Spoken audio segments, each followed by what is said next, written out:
Hi everyone, I am Rebecca from ChemKnits, and today we're going to do a little yarn dyeing experiment, and I honestly don't know how things are going to go, but hopefully we're going to learn something, and so then that will be awesome. Our experiment today is going to focus on this multi-nep yarn that I've dyed a number of times from Wool to Dyepot. This yarn is 85% superwash merino wool, 15% Donegal Neps. And the thing I love about this particular yarn base is that the Neps are multicolored. They are pink, yellow, blue, and green. And since these Neps are made out of, I think, acrylic, they don't pick up any acid dye or food coloring when I dye this yarn with one of those types of dyes, because you can't dye synthetics like acrylic or polyester with acid dyes. But what happens if we dye this yarn with a dye that is intended for synthetic dyes? My hypothesis is that we will be able to dye over these Neps a little bit. And, well, I think that it would be fun to just give that a try. Now, the only reason why it's worth doing this, because this is going to completely erase the contrast of the multicolored Neps with the yarn if it works, but we could end up with multicolored Neps on a portion of the yarn, and then Neps that are similar in color to the yarn base itself on another portion of the yarn. And that is a little bit interesting to me. So now let's go take a look at our dye. I haven't taken the dye out of the plastic bags I store them in yet, but I'm leaning towards using red for our project today, because red is the one color that isn't really represented in the Neps. I mean, I suppose purple really isn't represented there, but I use purple all the time, and so I didn't want to use purple. And the Neps are pink, green, yellow, and blue. And so red is a color that in theory would have contrast with all three. And so, yeah, I guess let's go for the racing red color. So here is our red dye, and Rit DyeMore is really intended to dye synthetics, polyester, nylon, blends with synthetics, which is what we have today, and acrylic.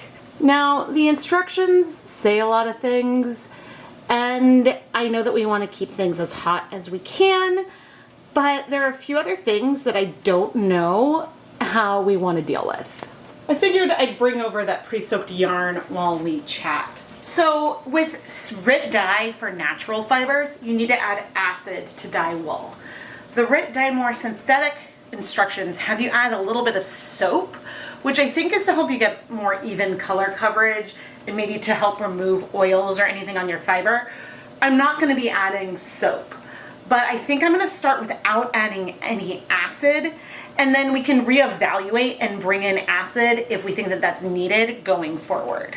I pre-soaked 100 grams of our yarn in some plain tap water with no additional acid, starting from first thing this morning. And it's around lunchtime now, so it's been a couple of hours. But I think 30 minutes would be sufficient. So, I'm nervous! In my dedicated dye pot that is only used for dyeing yarn and is never used for the preparation of food, I have 16 cups of hot tap water. I'm on an electric hot plate right now. We have things below a boil, and I decided to use a red measuring spoon, so then maybe we don't stain this too much. And we're going to start with 1 teaspoon or approximately 5 milliliters of the dye. I am going to stir this up using my metal spoon.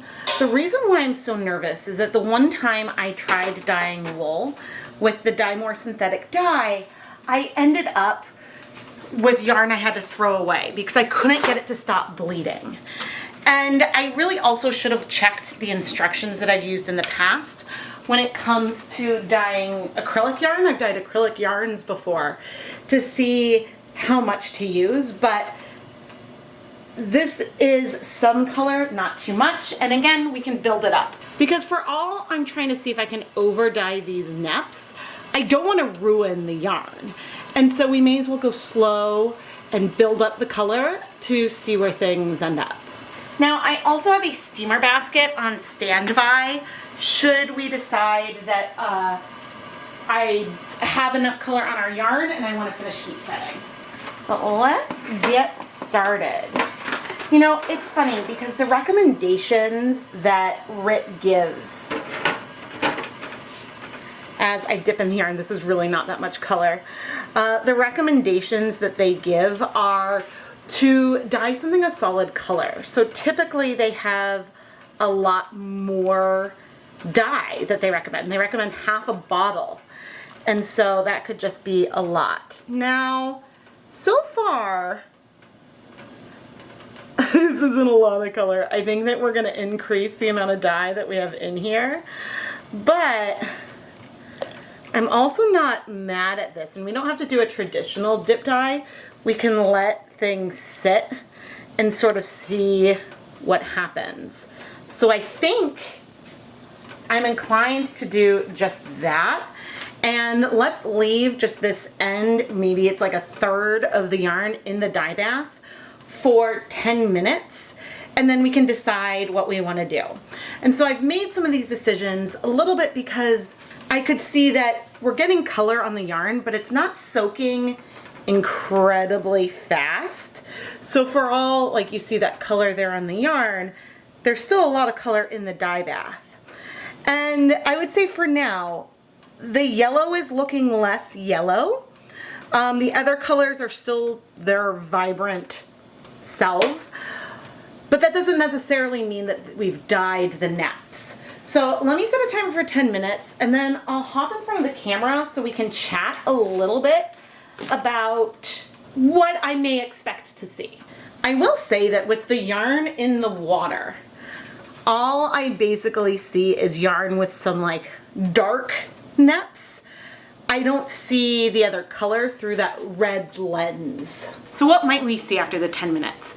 We might, and I think I'll probably decide to add a little bit more dye, but we might see just sort of a pinkish yarn with our colored Neps, and it may not look like that we've dyed them at all. And one reason for that, which is something I didn't consider in my introduction, is that the wool could be absorbing dye faster than the acrylic. I've spent a lot of time in different videos talking about the rates that dyes bind to yarn and how some fiber types absorb dye faster than others. I think it's entirely possible that a superwash wool will soak up dye faster than the acrylic Neps, even though we should be able to dye those acrylic Neps.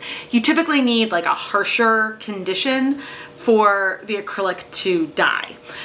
Most colored acrylics have that pigment in there before like the fibers are made versus being dyed after the fact, I think at least. So one reason why this may not work dramatically is that, yeah, if the wool soaks up more color, we're gonna need more dye to try to cover those Neps. Another thing is that even if the Neps look like they've taken up color, we may not know for sure right away because sometimes the fibers in the acrylic Neps will hold on to some colorful water like a sponge. And then when you go wash it, then you see that color sort of come out of those areas. So there's a possibility that things may look like that it works here during the dyeing process, but it may not have worked when we go and rinse it. So it's hard to say, but I am so curious. I don't think I've ever tried dip dyeing into this type of color before. And I'm also still unsure if we need to add acid. So those are two things that I don't know. But anyway, I'm gonna wait for the timer to go off and then we'll evaluate our yarn. It's been 10 minutes and let's take a peek at the yarn. So I would say it looks like a lot of the yellow has been covered up. I wouldn't call this color red, but I am thinking that I'm gonna add some more dye. And I don't mind if the dye isn't even, so I think we'll leave the yarn in while we do that. But for all we're gonna add more dye, I'm not gonna add more acid yet. And I think that my reasoning there is actually a really good one. I think that for the wool to soak up this dye, we probably will need acid in here. But the conditions for dyeing acrylic don't have acid in there. And right now I want my conditions optimized for dyeing the acrylic fibers. And so that is why, as I stir up this dye, I added 2 more teaspoons. So we have a total of a tablespoon of dye in here total. So that is why I am not adding acid yet. We will add acid eventually, but there's no reason to do it right now because I want to give the dye a chance to bind to the acrylic. I don't want the dye to strike to the yarn so quickly that, well, then, you know, we have a red yarn with colorful Neps. But what I do think I'll do is a little bit more dip dyeing now that we've added more dye. And certainly in just adding the dye, the color on the yarn is already feeling more impactful. And you can see that if I dip some more in, we are getting some different colors coming down. Now I do want to leave a portion of this undyed, but the yarn was sitting in there for a while and we don't have a harsh line. So there is that. And I don't know if this is the same place or if I'm leaving a little bit more in, but I think, ooh, it's hard to say, but here, let me see if I can zoom in to a spot that I see. Okay. You see, like down there, that's one of the yellow Neps. It still looks lighter than the red that's on the wool, but it doesn't really look as yellow. The Neps definitely feel like they are absorbing some color. It's just the wool is taking up more. Honestly, I think that this is gonna be a little bit cooler than me just attempting to overdye everything. Because think about it. We're now gonna have Neps, conceivably, have Neps that are visible across the entire skein of yarn, but the Neps color will shift throughout it, which I think is pretty darn cool. So I'm gonna let the yarn sit like this. The heat is on medium high. We don't really want to be at a boil. We want to have less than a boil, but I'm gonna let this sit for 10 minutes and then I'll pop back in. I was such a good girl and did not touch anything for those last 10 minutes. Ooh, our color is feeling more and more red. I don't want to go too much higher than where I've been, but ooh, I am so curious. I think the greens may be taking up some color too. Oh, I am so excited. Okay, I think what I'm gonna do, and I'll leave a little bit more of the yarn in, just so that way maybe we don't get a harsh line. But I'm gonna leave this in here for 10 more minutes, and then we'll add some, then we'll add a little bit of acid, dip things pretty quickly to get just some coverage, and then steam set the yarn. The reason for adding the acid is I think that would help the wool, and I don't know what we'll do with what's left in here. I didn't really have a plan. Should I throw another skein of yarn in here? Maybe I should. All right, 10 minutes and then I'll be back. Okay, it's been another 10 minutes and ooh, we're getting some good color on here. Okay, I'm gonna do a quick little dip in and out, and then I'm gonna add some acid like we discussed, but I'm gonna be removing this yarn from the acid pretty quickly. Okay, I'm coming in with a 1/4 cup, about 60 milliliters, or you could also call it approximately 4 tablespoons of white vinegar.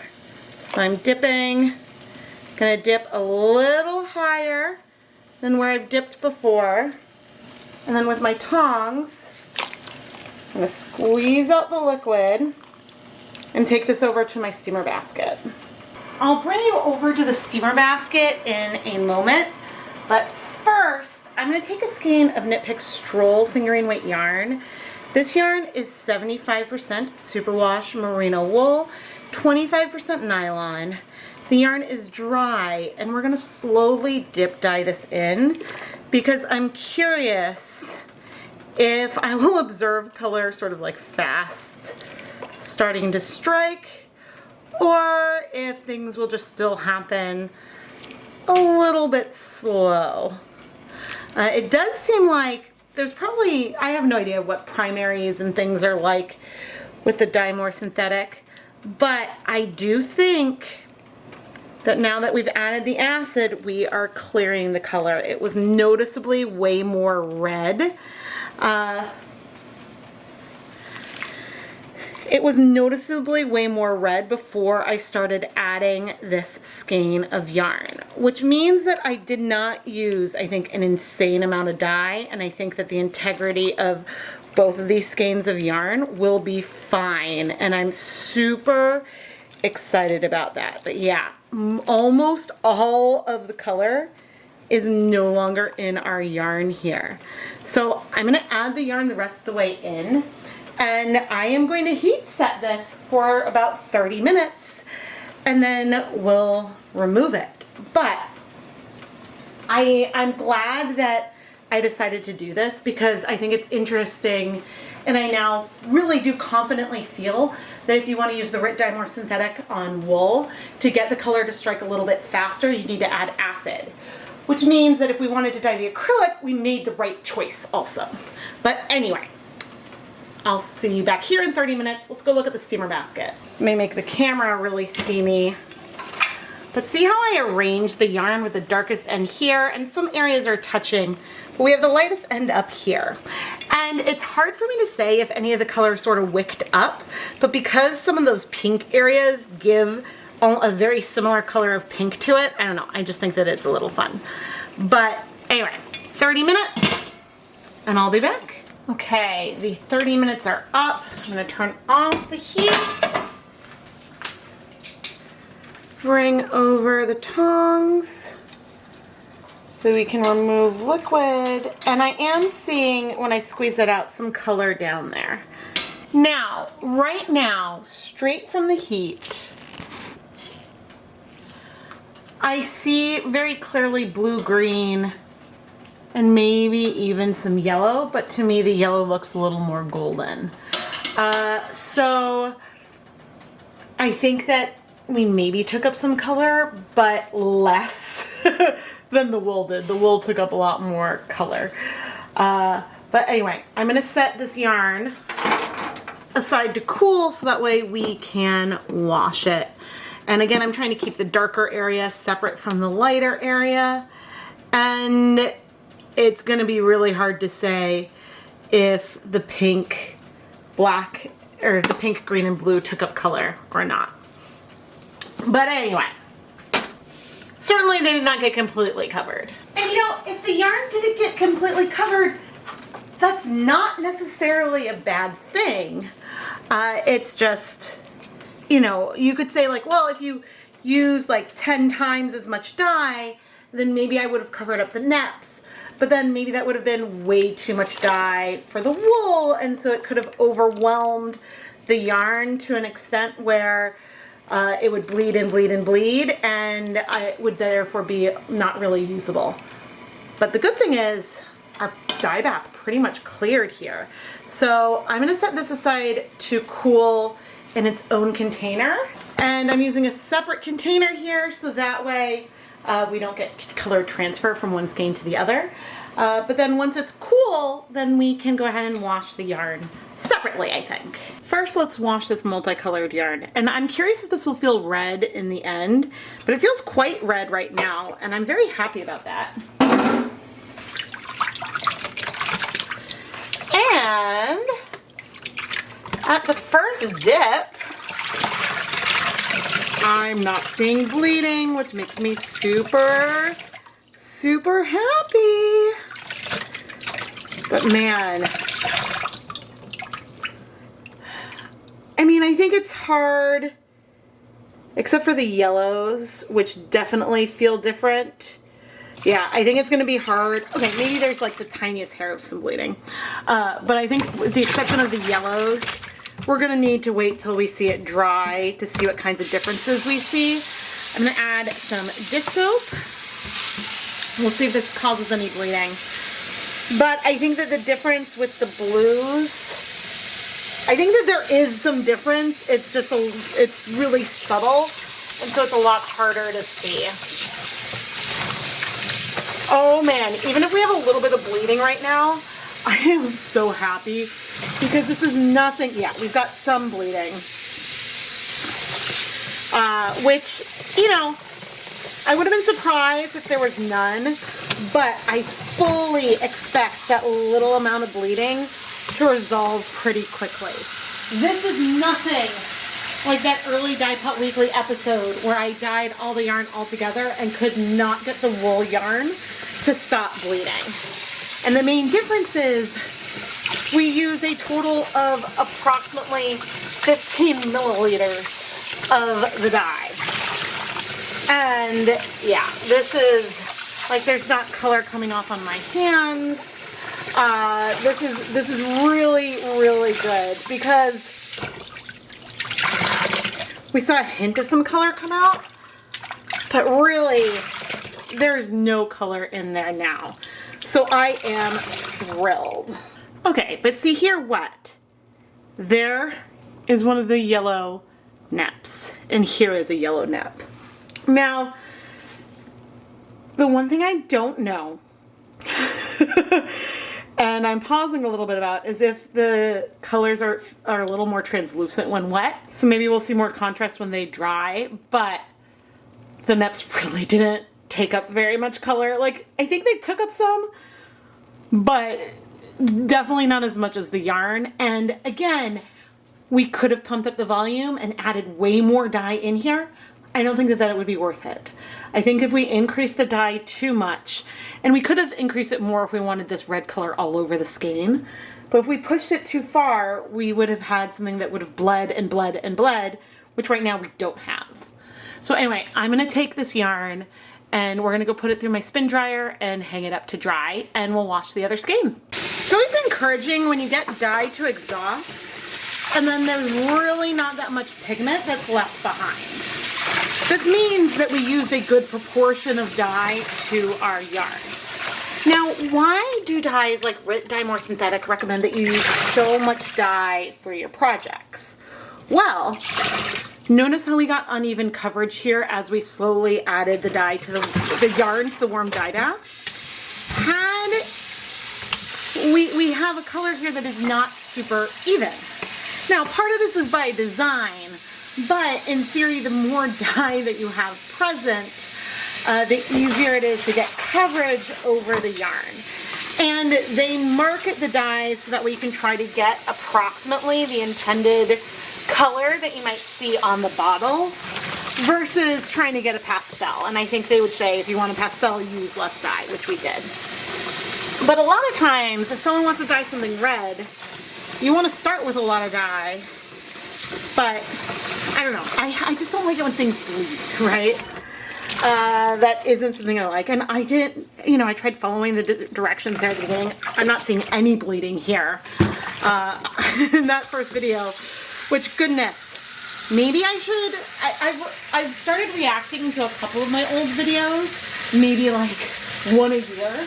So maybe some of those other videos, which still frighten me to this day with the amount of bleeding that there was. And that was I think the only time I've really damaged yarn with washing. But I wonder if that's worth me reacting to at some point. But anyway, we've got this really pretty, almost salmon-y pink color. I guess it doesn't have that much yellow to it, but it's really pretty. I'm gonna put this through the spin dryer also and hang it up to dry. Here is the yarn we dyed with the Rit DyeMore Synthetic. And if we take a close look at our dyed and undyed sections, well, you can still see neps over here. Maybe the pink ones are hard to see, but you can see all the others. Oh my goodness, is the difference not showing up on camera between the undyed and the dyed? The dyed is definitely has a little bit of color, is a little bit more gold. Let me find a different one. Okay, there is one next to the green that's at the farther end. That is definitely less yellow. But when it comes to the blues or the greens, it's really hard to say. It is really just those yellows where I think we got any color on the Neps, but it's really, really, really subtle. So did we end up over dyeing the Neps and having a colorway where the Neps sort of vanish and then reappear? No. So would I recommend using the Rit DyeMore synthetic dye on this yarn? No. If you really wanted to use Rit, get the dye for natural fibers. That's the one you really want to use. Now, we were able to get the dye to exhaust completely, or nearly completely, which is really exciting because in the past, I definitely created too much of a bleeder. But as we've learned over the years, it's way easier to dye wool than other types of natural fibers, and in particular superwash wool. Then when you get into cellulose fibers or synthetics, those need slightly harsher conditions to dye. And even when you have those conditions, the wool soaks up color faster because it's easier to dye. So I am a little bit curious about using these this synthetic dye on a wool acrylic blend, like some of the yarns I dyed with at the very beginning of my yarn dyeing journey. So if you would like to see me play with that, please let me know down in the comments below. Now I do have to wonder a little bit because it almost looks like there's more Neps in the undyed section than there are in the dyed. But maybe that's a little bit because some of the pinks just aren't showing up. I don't think it's that the pinks are dyed. I think that the contrast between the pink and the red is just really small. I am Rebecca from ChemKnits, and I really hope you've enjoyed this video. I like to try out different things and sometimes even take risks because sometimes you just don't know what's going to happen unless you try. And you can think, oh, I don't think that that would do much good, but you don't know unless you give it a shot. And today we gave it a shot. I think that if we wanted to dye those Neps, we would have to use so much more dye that then the wool would probably bleed a lot as we washed it. So I don't think it's worth pushing this with this particular dye. And besides, the whole purpose and beauty of this yarn base are the multicolored Neps. Like, that is a feature of the yarn, so you wouldn't want to cover that up. All right, I suppose that there are circumstances where you may want to cover up something like that. In general, the Neps are part of the feature. But there's no question that the Neps do pop more under the lighter color than the darker color. So I suppose at least there's that. Please subscribe and turn on notifications so you never miss a new video. I post at least twice a week, and we have a lot of fun.